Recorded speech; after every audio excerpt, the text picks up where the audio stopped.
So I had this image arise during Oryoki breakfast this morning of all of us as these rough-hewn little oddly shaped pegs.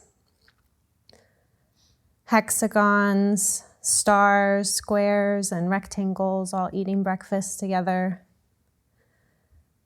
We've wandered into this monastic container and right away we're given instructions on how to be. Shape your body like this, breathe like this, listen like this, eat in this way, follow this schedule. Each of us an odd and uniquely shaped little peg, not so sure if we'll fit into this Zen training container. This shape that has been opened up for us.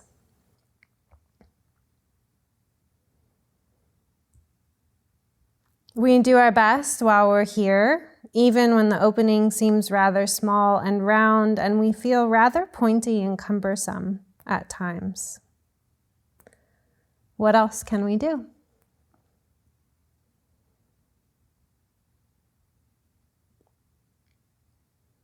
I think the most important thing on the first day of retreat is to relax.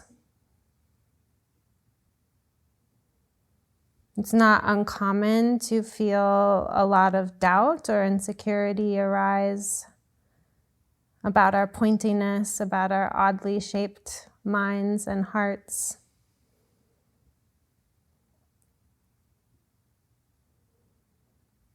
From my seat, you're all doing quite wonderful.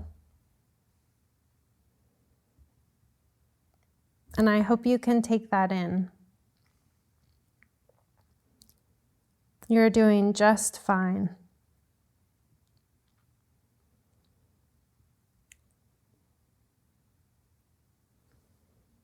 I sometimes take on an attitude of endurance when I enter retreat. Or not just retreat, but any activity like going to the Oryoki table, or sitting down for Zazen, or entering the kitchen for wash-up. I can act as though the day or the activity I'm about to engage in is a burden to be endured. And this, I notice, is a deeply rooted tendency. This is where mindfulness of attitude becomes extremely helpful. When I believe the day to be a burden, I'm actually creating the burden I believed was there through my thoughts. The burden of my beliefs about how the world is. When my mind becomes obsessively stuck in the realm of all I believe to be wrong, stuck in the loop of all that is that shouldn't be. Again, it becomes the case that I'm actually creating the burden I believe to be presented to me from some external source.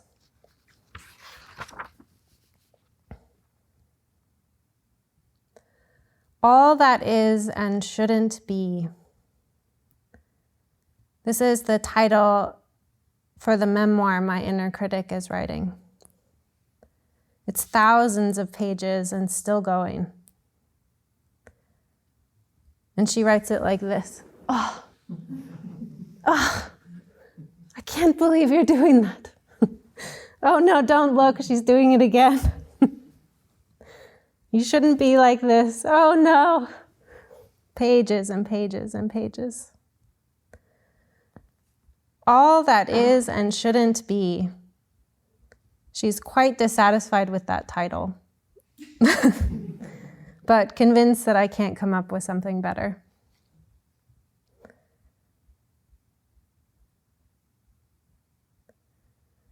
What we can celebrate here together, here in the silence of the meditation hall, is that awareness brings choice.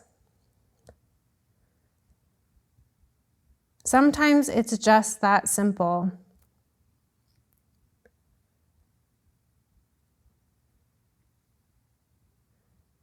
Hogen Roshi is happy to remind me of the destructive power of wandering thoughts. And the inner critic is a wanderer. She has a large stick over her shoulder and a big bundle at the end of that stick. This bundle contains all the memories, the things that she's collected of all the things I've done wrong, and all the possibilities of the things that could go wrong.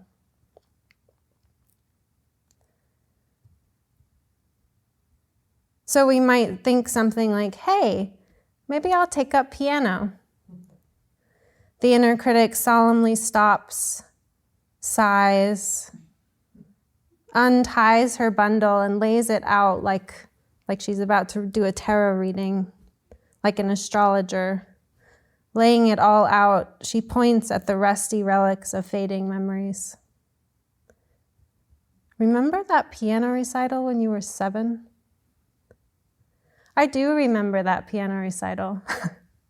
I thought of it before sitting up here. I totally forgot all of the notes for Silent Night. And I was sure that I would come up here and do exactly the same thing. We'll see, maybe it'll happen. Remember when that band in high school rejected you? Remember you can't read music? It could go on and on, just this simple thought, hey, maybe I'll take up the piano. She gathers up all of these make-believe memories, really, and then pronounces the fate. It will be worse if you try it again.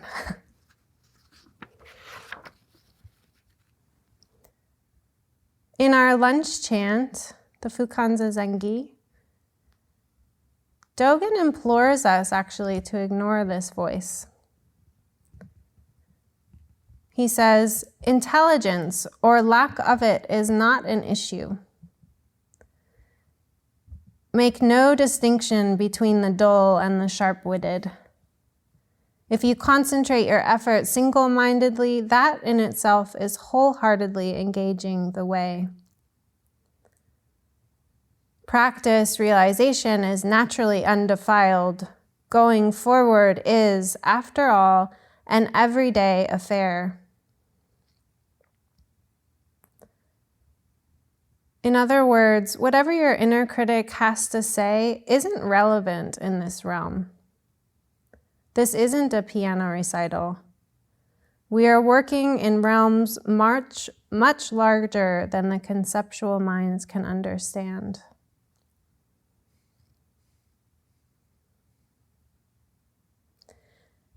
In retreat, we are looking into the great mystery, looking into the matter of life and death, being born and dying.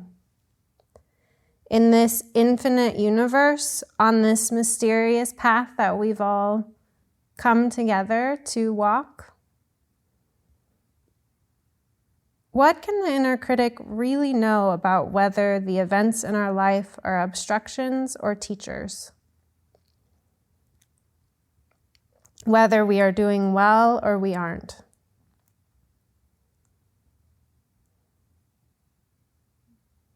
What can the inner critic really know about whether events in our life are obstructions or teachers? Whether we are doing well or we aren't?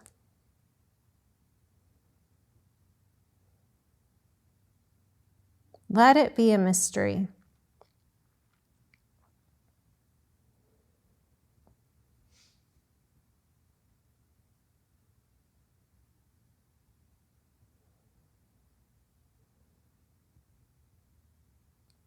Last night, as the Han sounded for our first period of meditation in the Zendo, I was rushing to get my robes on and feeling a little just rushed and stressed.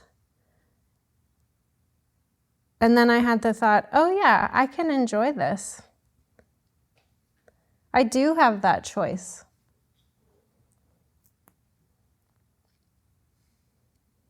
And it shifted. Dogen Zenji has written thousands of texts Dharma instructions, admonitions, warnings, treaties of inconceivable depth and wisdom. His words flow forward like the power of the great river, the river below us, the Columbia, always pushing against the weak spots, tumbling into low areas, coursing forward, unpredictable and dangerous to our egos. A million words to express the wordless. This also includes detailed instructions on how to use the bathroom, which we may scoff at now, but I imagine in a large monastery with latrines instead of plumbing, it was very important that everyone play by the rules. When he wrote our lunch chant, universally recommended instructions for Zazen, he could have said a million things. Given the weight of his books on our library shelves, he did not seem to be a man for loss of words. And I'm sure with such a title, including universal instructions, he chose his words very carefully. In those few pages, he says, "The Zazen I speak of is not meditation practice. It is simply the Dharma gate of joyful ease." It is simply the Dharma gate of joyful ease. We, all of us here, this community of roughly hewn pegs, agreeing together to take up this particular manifestation of practice, can, within this container, hold open the door of joyful ease. And it will look different for every peg here.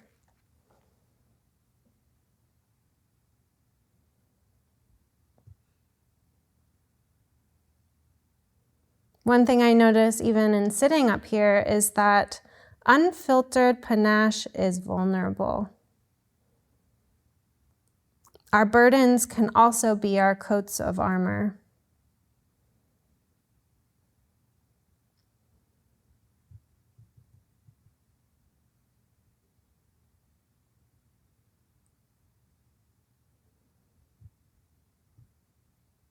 And awareness brings choice.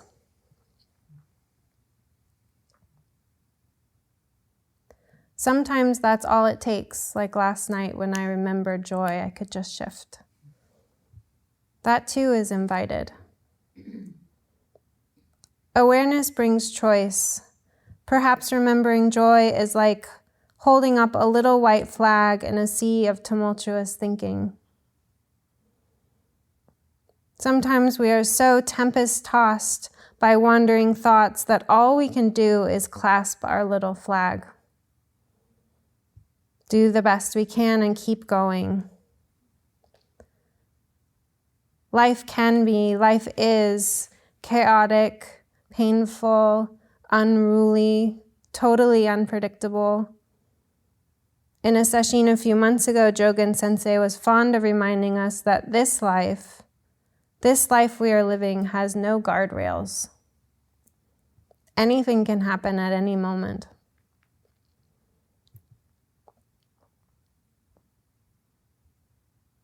There are times when we are hit by a tidal wave of unexpected strength and velocity, life circumstances flying completely and utterly out of our control. And this is just a reminder we never really had control in the first place.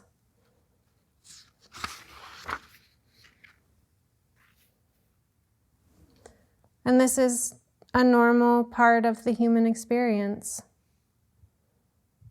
Sickness and death is unavoidable, and old age is for the lucky.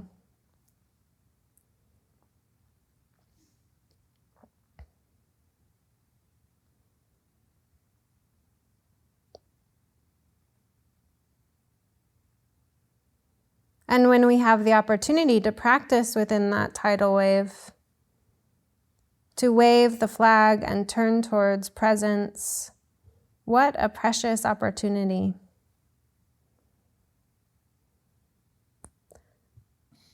It might feel like we've only got a pinky finger hold on anything resembling presence. And we can sustain that hold when we don't let our inner critics draw conclusions about what is happening or how it should be happening.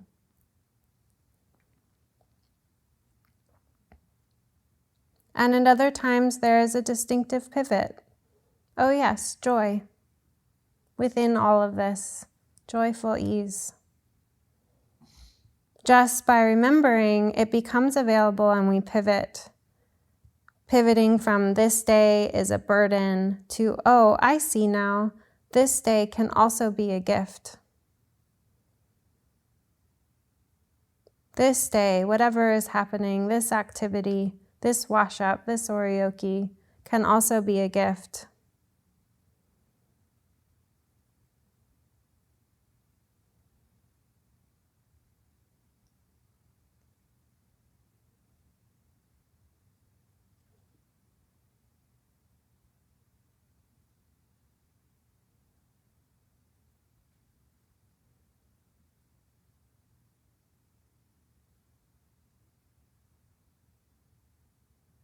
And it's not definitive. We keep practicing.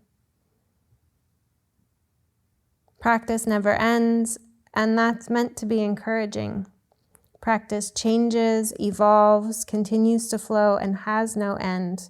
We keep remembering to turn towards joy, to turn towards life.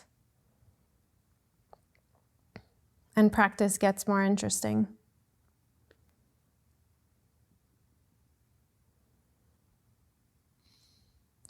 And although we can have enormous shifts towards a more quiet, open mind stream, it doesn't mean we get rid of the other things.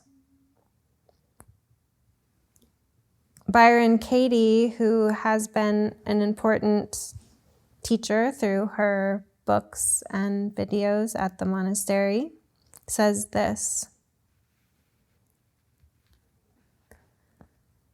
thoughts just appear. They come out of nothing and go back to nothing, like clouds moving across the empty sky. They come to pass, not to stay. There is no harm in them until we attach to them as if they were true.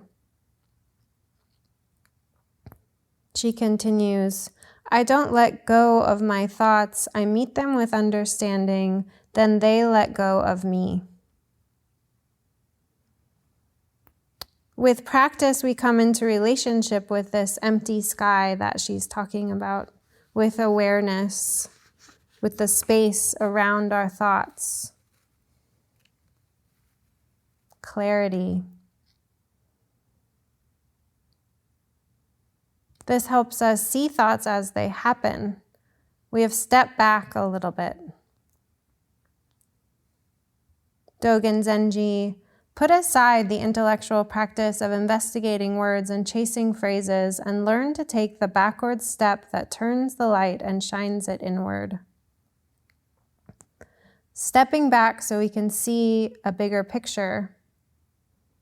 I'm not just the things my inner critic thinks about me. Within this big picture, I might have the thought, I'm unhappy, I don't want to be here. And simultaneously, I'm excited about dinner. I'm proud of myself for taking up this challenge of doing 2 days of practice. I'm wondering what's happening this weekend. I'm listening to the sounds in the room. We're never stuck. And when we do feel stuck, a good question to ask is, what else is true? I don't want to be doing this. What else is true? It's not a negation, what else is true. It's an expansion. It's making the mind stream more inclusive. It's helping us notice more about our experience.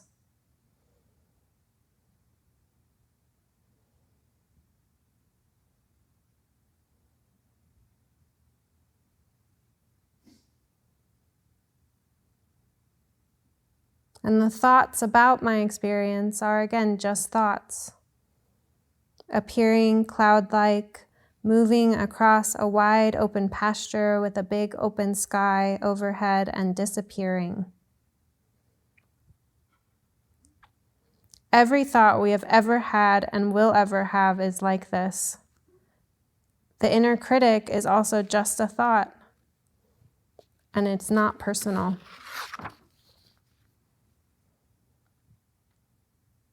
Byron Katie again, thoughts just appear. They come out of nothing and go back into nothing. I have another example of this from this book we've been reading from frequently at the monastery, The World Could Be Otherwise by Norman Fisher.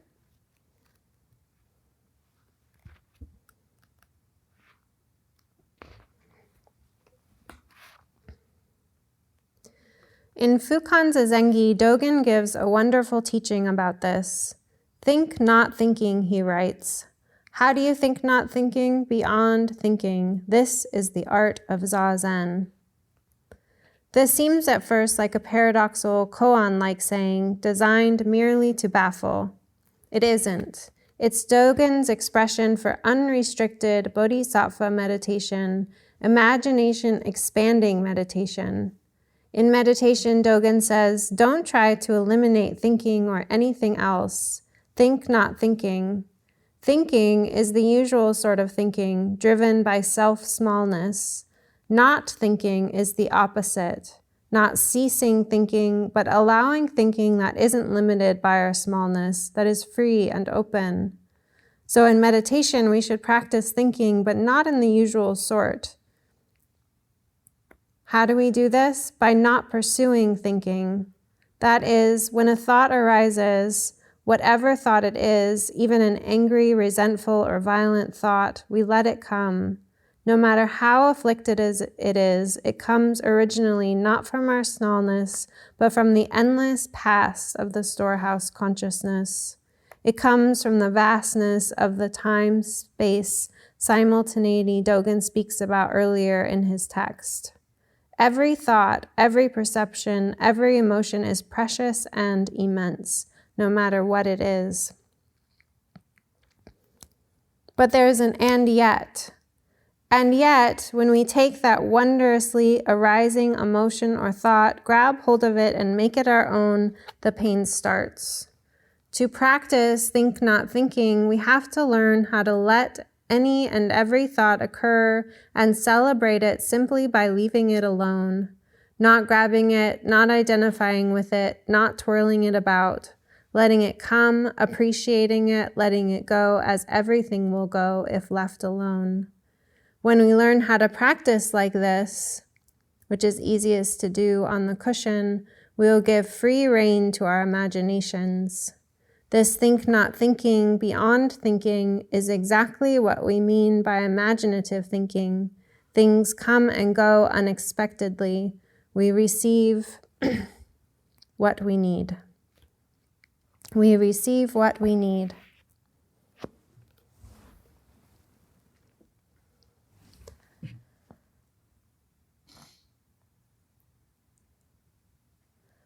And when we take this step back, like Norman Fisher was talking about, it's not just our thought stream that comes into better view. We are invited to witness and be experienced by the panoply of our life. If thought is just one of the senses, with practice we invite the thought sense to take its proper place.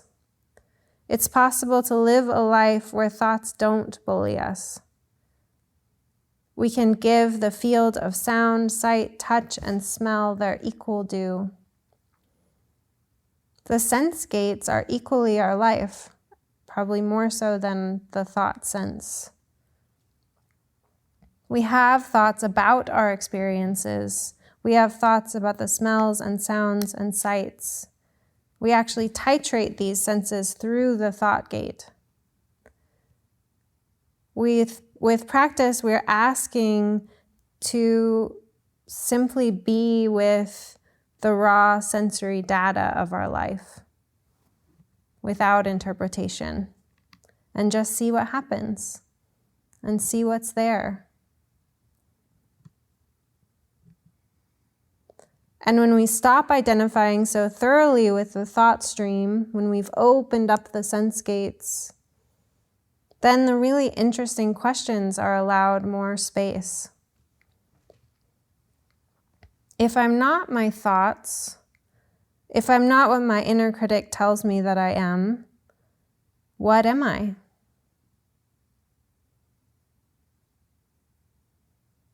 If I'm not my thoughts, what is all of this? What's happening here? If I'm not my thoughts, where do I stop and where does the world begin?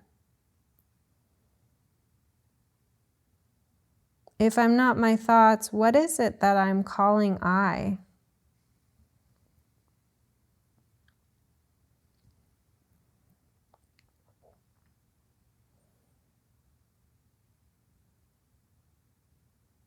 It's alive, this world that we are. Always changing. When preferences are cast aside, when judgment is quieted, when we can listen to the field of sound, when we let the body become the field of sound.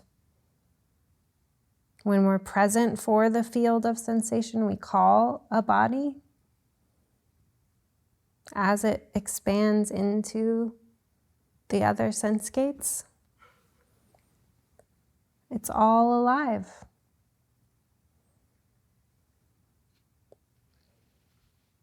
And changing and calling to us to be present, to awaken with the world that we are. And this life is just flowing along. It isn't hindered by what we think of it.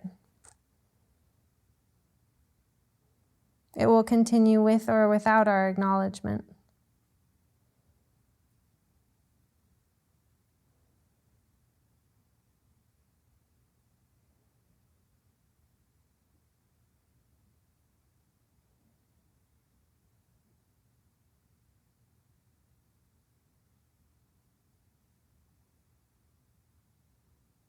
The objective of this retreat is not to become the right-shaped peg. It's not to become good Zen students.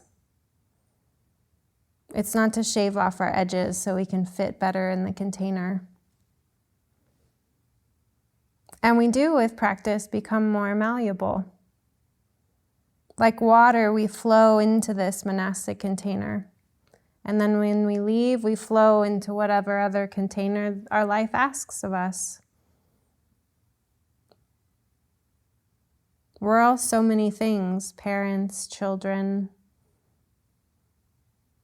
husbands, wives, business owners, teachers. We just flow into those roles and then we come out of them and flow into whatever else is asked of us.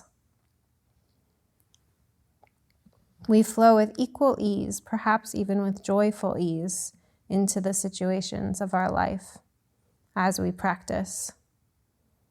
We get softer, more flexible.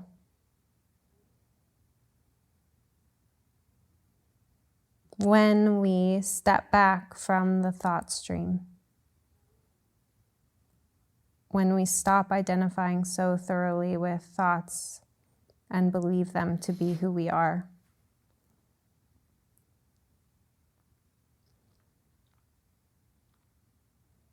I'll close with the last lines of the Fukanza Zengi.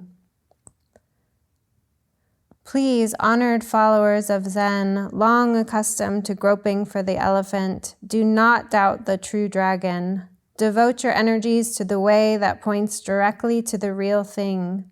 Revere the one who has gone beyond learning and is free from effort. Accord with the enlightenment of all the Buddhas. Succeed to the samadhi of all the ancestors. Continue to live in such a way, and you will be such a person. The treasure store will open of itself, and you may enjoy it freely.